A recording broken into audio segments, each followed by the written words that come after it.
Cucu, când fluturii se îndrăgostesc, oare simt oameni în stomac? Oh, ce frumos! Oh. Horoscop.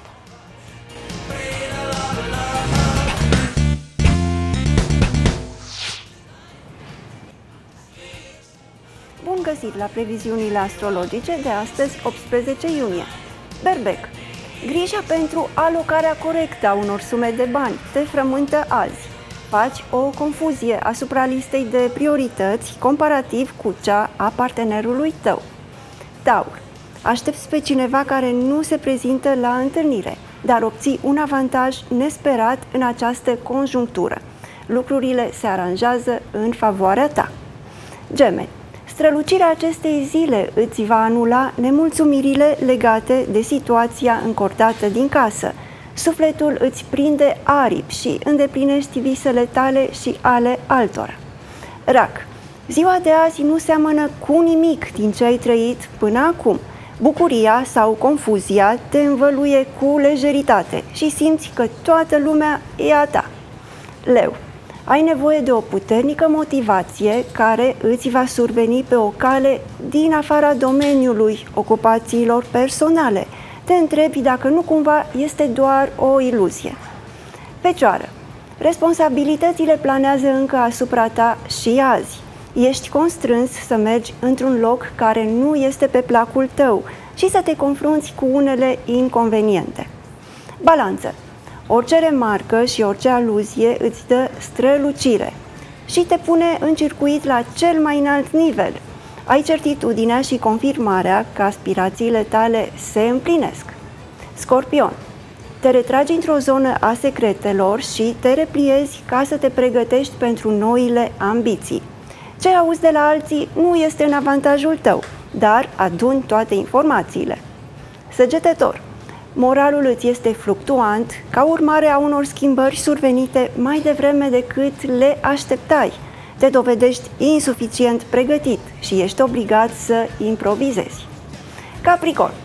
Partenerul tău este nerăbdător și te împinge spre acțiuni la voia întâmplării. Atitudinea ta va fi inflexibilă și nu cedezi în ruptul capului la presiunile exterioare. Vărsător. Îți pasă de impresia pe care o lași într-un grup mai mare și de aceea faci unele compromisuri. Încetineala serviciilor tale îi vor nemulțumi pe cei implicați. Pești. Te forțezi la limita puterilor să termini un proiect ca să poți utiliza banii în treburi de familie. Exigența pe care o ai față de tine se va răsfrânge asupra tuturor. Acestea au fost veștile astrale, ne revedem mai târziu.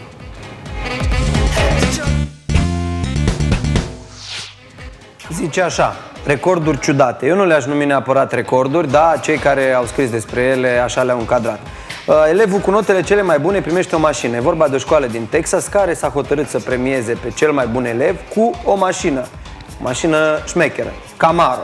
Ar fi culmea să dea un traban. Efectele premiului au fost un grad de prezență la ore și de atenție care au crescut exponențial în Statele Unite. Dacă era la noi, probabil că era atentă la o săptămână sau cât ar fi durat concursul, ar fi luat mașina și după aia nu mai dădea pe la școală, își plimba colegii, maxim îi ducea în pauze.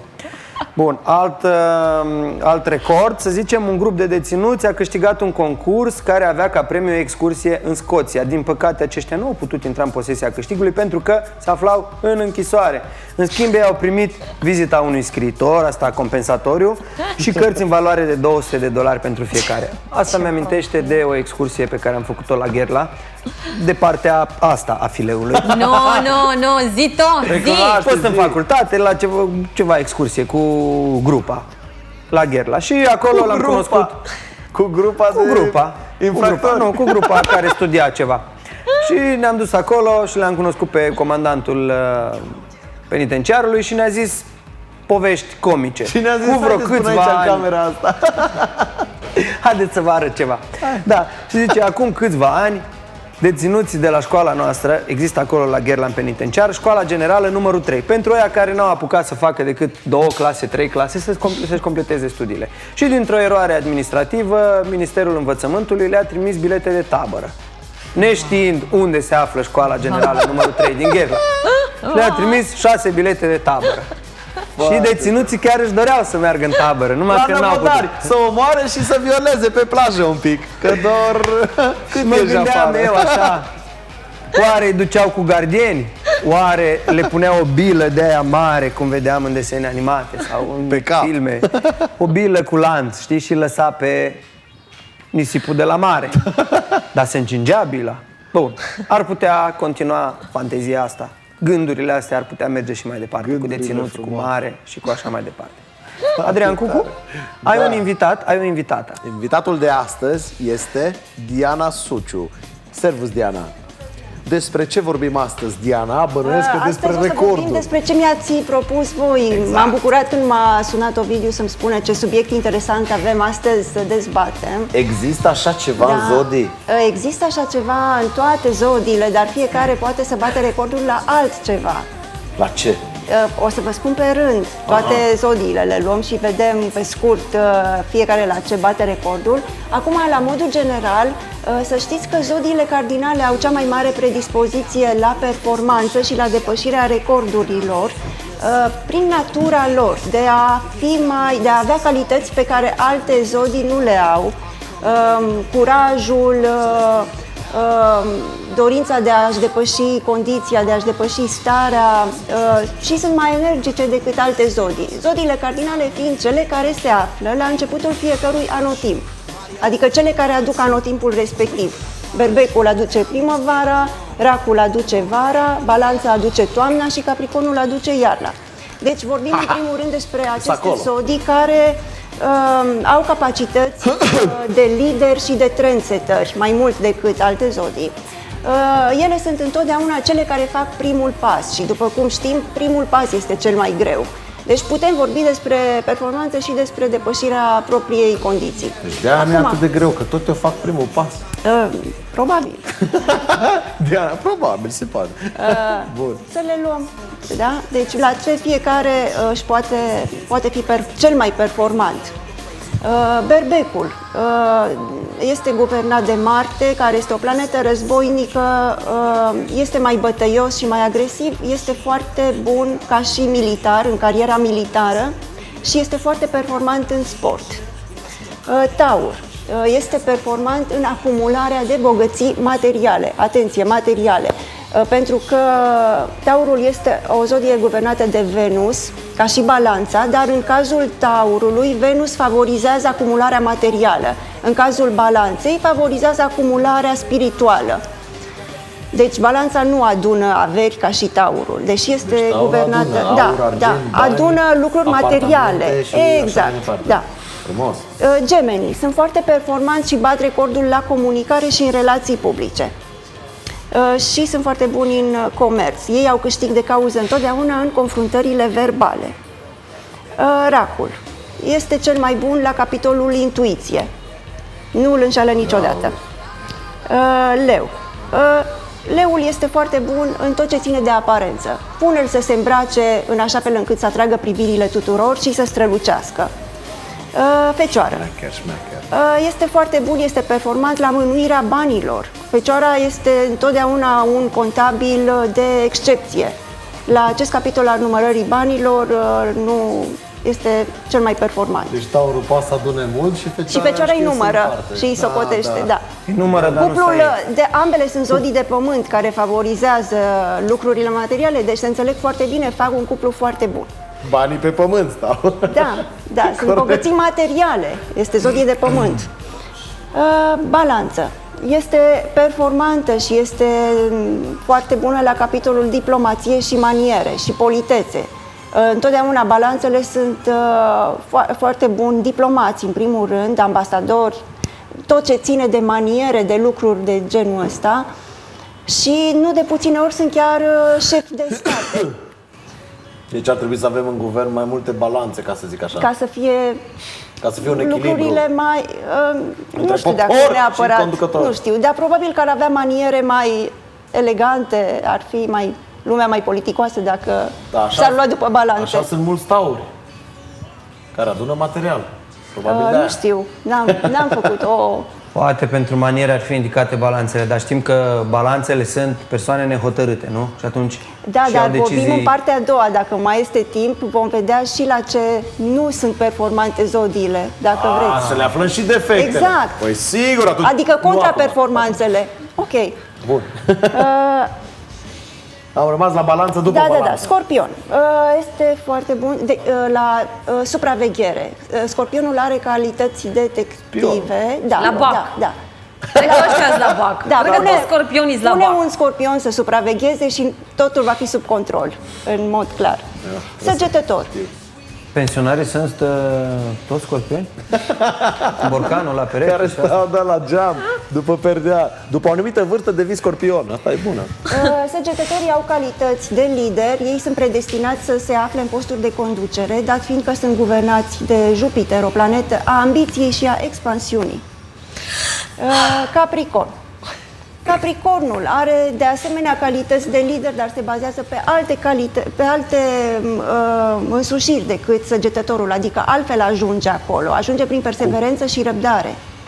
Perseverență. Da, pe când săgetătorul vrea totul deodată, Capricornul are răbdare, să obțină pas cu pas. Are răbdare, pas cu pas. Vărsător.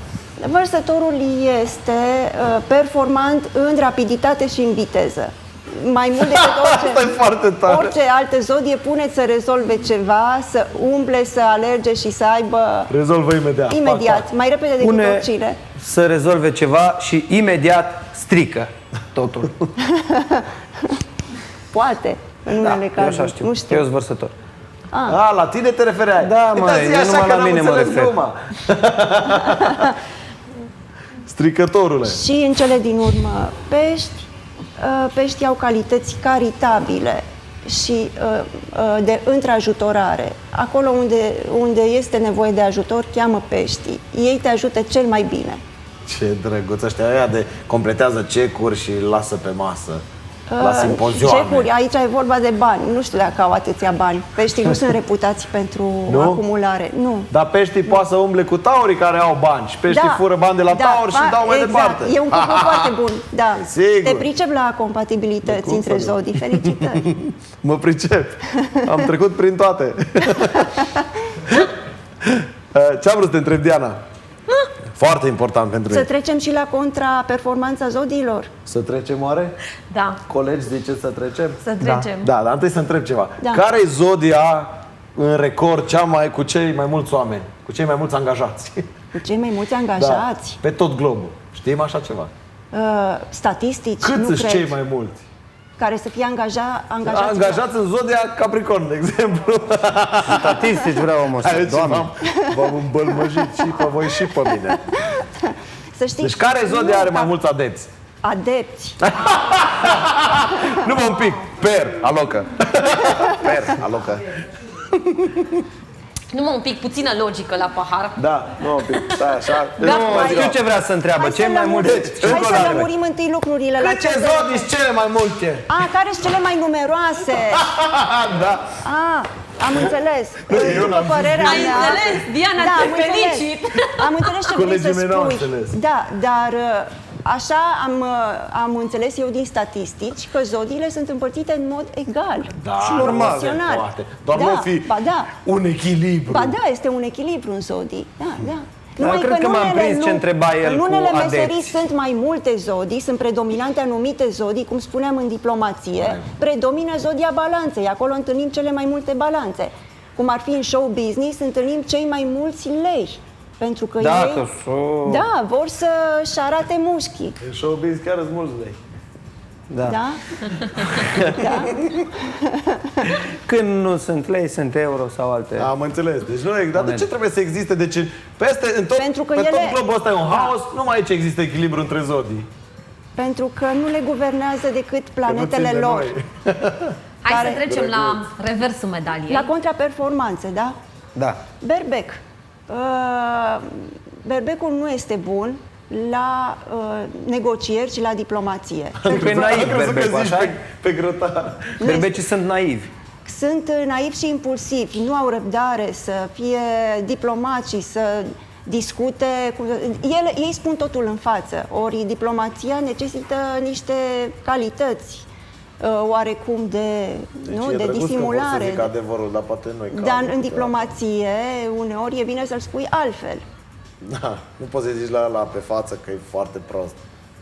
Zici, Tu ce crezi? ia-ți o Da. vacanță. Da, ești foarte diplomat. Dar știi, păi, Diana, eu am trecut prin toate zodiile. Eu am fost fiecare zodie, am fost cu fiecare zodie. Inclusiv chinezesc și multe alte zodiace, desigur. Câți adepți sper alocă are fiecare zodie? Bun. Hai să trecem la Taur. Taur. La ce nu este Ăsta cu performant. Taurul, da. Nu este performant la investigații și la urmăriri și la lucruri ascunse. Pentru că el acumulează și el are o predispoziție spre lucrurile foarte solide și foarte sigure. Nu este bun să facă lucruri ascunse, cum ar fi, să treacă de cealaltă parte.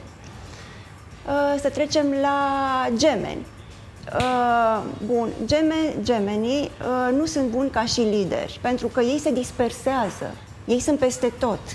Ei nu se pot concentra pe o singură direcție. Dacă ai observat, gemenii au multiple centre de interes. Ei sunt prietenii tuturor și deci nu se pot focusa pe o singură direcție. Nu au capacitatea aceasta de lideri. Rac. Bun, la rac. Racul nu poate fi superficial. Eu așa aș zice. Pentru Asta e că o calitate? structura, da, uneori este o calitate. Să nu fii superficial. Da. Nu pot să fiu superficial. Deci nu pot nici Să nu ții cont de aparențe. Nu. Știi care e treaba? Ca să știi în ce este contraperformant o zodie, trebuie să te uiți exact la zodia opusă, care este pe vis-a-vis. Știi? Deci în cazul racului te uiți la Capricorn și vezi cum e Capricornul, așa nu poate fi racul. Pentru că zodiile sunt complementare. Știi? Gemeni săgetător, rac, Capricorn sunt pe cupluri, cum ar fi. Deci fiecare cu cine este față în față. Deci tu ești... Ce ești? Ioana Botezanu, îmi pare bine. Cucu, alocă, per. Ce ești, ca să știm opusul tău? Să ne zică Diana. Blondă. Nu ești blondă, mă, cum ești? Fecioară ești? Da. Fecioara Botezan. Atunci, Diana, înseamnă că și compatibilitățile în dragoste sunt cele mai bune la zodiile alea complementare. Așa se spune, așa se spune, așa este Adică teoria. eu cu racul merge bine? Da. Pentru că suntem opuși? Cam așa se spune, dar în realitate lucrurile nu stau așa, e doar în teorie. Din câte am observat. Dumnezeu mai înțelege chestiile Hai să astea. trecem la leu. Leu. Leul nu poate avea grijă la detalii. Pentru detalii altcineva este bun, dar nu leul. El este cu imaginea de ansamblu și pierde din vedere detaliile. Fecioară. Ei bine, fecioara este cea care are grijă la toate detaliile. Ea este persoana care ocupă întotdeauna un rol secundar. Ea are grijă de ce nu se vede, pentru că nu vrea să iasă în față. Nu vrea să fie lider. Nu. Balanță. Bun. Balanța nu poate fi războinică, pentru că este berbecul războinic. În niciun caz să nu pui o balanță să se certe. Nu o va face. O să spună foarte pe ocolite. Mă sau doare nu o să capul. spună Mă doare ceva capul, de mă duc să mă genul. culc. O să spună cu totul altceva. Balanță. Scorpion. Nu, da, scorpion. Tu ești? E bine. Tu ești scorpion. Tu ești nebun? Deci după codițele de la sprâncene, tu ești scorpion. Nu. Nu? Scorpion. Pe scorpion să nu-l pui să-ți spune exact în față ce gândește, că Îți nu-ți spune? va spune niciodată, pentru Nu-i că sincer, el umblă, nu? nu. Este foarte duplicitar, da. Scorpion? Scorpionul, da, umblă cu lucruri Și am ascunse. trăit câțiva ani cu un scorpion. Cine știe câte ți-a ascuns? Da. Săgetătorul. Ei bine, săgetătorul nu este bun, nu se dispersează în primul rând, nu este bun, la ce este bun gemenii. Deci vezi calitățile gemenilor și imediat afli la ce nu este bun săgetătorul. Acum, la nu-mi ce? permit, fiind Ioana săgetătoare, nu-mi permit să spun de față cu ea, nu este diplomatic Da, să te rog. spun la ce nu este ea bună. Eu sunt balanță, crede-mă. Și nu poți. Eu sunt Capricorn, zi. Nu știu, nu mă interesează. Spune tu, îți asumi riscul. Eu sunt balanță, nu vreau să fiu Zi mie că nediplomată. zic eu. Nu, dar hai Deci să nu. zicem că altfel Nu stabilim pot să spun. recorduri numai la adevăruri spuse nu pe pot jumate. să spun la Și ce, nu nu ne este dorim. la ce nu este bun un săgetător din cauza... Știu. Nu. Nu-i bun în pat. Asta n-am zis. Dar glumele tale de autobază, Adrian Cucu, mă uimesc în fiecare Acum nu dimineață. poți să vezi. Deci cum ai făcut? Mai mult ca sigur că este. Capricorn. Da, Acum Capricorn. mă lași să trec sub tăcere și contraperformanțele tale. Da. Nu vrei să... Ba da. Mai puțin da, am contează vrut să cum este ea sau Am nu vrut să contează un pic de să unde știi vorbim tu. despre pe față, că doar de-aia vorbim despre asta. Nu ocolim unui diplomat, unui nu știu ce. Da, păi da, dar astea sunt calități. Despre contraperformanțe și defecte și recorduri negative nu vorbim. Nu? În cazul celor de față. Sau dacă ține apărat, te las pe tine să spui la ce nu ești bun. Așa da. Nu pot să zic eu. Zi tu, Botezan, că mă știi de 6 luni. La ce crezi tu că nu sunt bun? Dar ce vrei tu bun? La ce zici tu că sunt cel mai puțin bun? Hai zic! Mă încearcă o sinceritate și un emisiunea infarct. nu este de acest gen. Hai, nu, că ai voie. Nu. Nu, Adrian Cucu, tu Asta va ești fi bun la record. toate. Nu Tu ești bun la toate. prea bun, mai ales pentru emisiunea asta. Am înțeles, am înțeles. Da. Ce zodie e cea mai bună la recorduri, să zicem? Aia ar însemna că e cea mai competitivă sau cum să punem problema? Știi recorduri cum în stă general? treaba? În general. Da, la recorduri în general se iau în vedere mai multe calități. Fiecare zodie are, eu știu, după cum am văzut, calități și defecte. Acum să ne referim la cei care sunt mai pe fază decât alții, știi? Da. Sau mai combativi, sau mai... Deci, de regulă, zodiile ceva. de foc și de aer sunt foarte combative, foarte, foarte pe fază și foarte rapide, iar zodiile de pământ și de apă sunt foarte perseverente. Acum, fiecare se împarte în diverse categorii de recorduri. Fiecare poate bate recordul la ceva într-un domeniu. Da, că poate fi un record în sport, poate fi un record Poate creativ, fi un record poate financiar, de exemplu, un record record financiar, financiar, sigur. adică cine are cea mai mare predispoziție dintre zodii să fie multimilionar și fie tot bănos. felul. Da, da, deci da. fără niciun dubiu, Capricornul are talent la adunarea banilor și Taurul, zodiile de pământ. Deci Pe Capricornul când și Taurul. la recorduri sportive, cele de aer și de foc, Ești care aer sunt sau foarte, foc? foarte... Aer. Aer. Foarte adaptabili, foarte pe faze și foarte rapizi. Am înțeles. Bravo. Deci nu e doar o singură Bravo, zodie Stan. bună la record. Cea mai Depinde de competentă, genul de record. depinde ce record. Înțeleg. Da. Da. Am vrut să te întreb ceva. Dacă într-un guvern ar fi toate zodiile în în balanță egală, ar fi și Capricornul care trebuie să facă aia, și ăla care adună, și ăla care e diplomat, ar fi cel mai fain guvern din lume. Ideal ar fi ca Ne-ar fiecare ajuta? post să fie ocupat de persoane care au aptitudini pentru postul respectiv, de persoane cărora zodiile le dă predispoziția necesară. Deci la finanțe pune un Capricorn sau un Taur, la externe pune o Știi balanță. că și zodiile au extreme. Au oameni care nu fac parte din zodia aia nici cum, că parcă nu se potrivesc, și cei care reprezintă cu adevărat zodia. Calitățile de bază, să știi că sunt aceleași. la toți? Acum pregătirea fiecăruia diferă. Eu am văzut Capricorn de mi rușine să cred că-s Capricorn. Eu nu umblu că e pe stradă, că mi rușine. Ți-e rușine că sunt din zodia ta. Nu-s groaznici, absolut groaznici.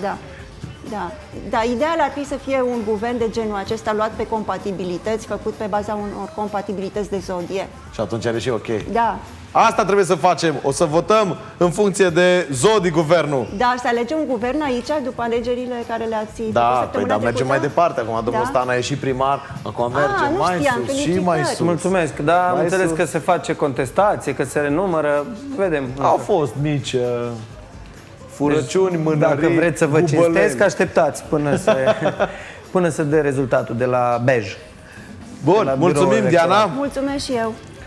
Trecem la zodia meteo.